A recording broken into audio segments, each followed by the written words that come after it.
Now, the conflict that we're talking about here is constructive conflict, right? It's debating around ideas. It's about, let's get all of our best thoughts out on the table and not hesitate. Now, the truth about conflict is it's not a binary thing. It's not, yeah, we do it, no, we don't. It's a spectrum. And this spectrum, essentially, over here on this end, you have no conflict whatsoever, complete artificial harmony. No one's going to do anything.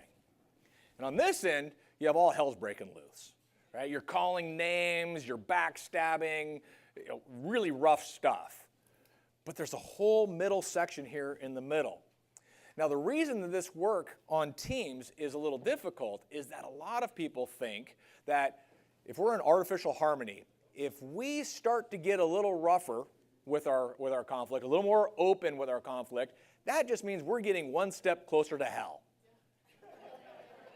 And the truth of the matter is there's an inflection point somewhere here in the middle. Depending on the team, it's somewhere different. But in every group of people, there is a middle point where that healthy, kind of intense debate gets a little more intense, and then you get to a point where, you stepped over the line. You went a little too far.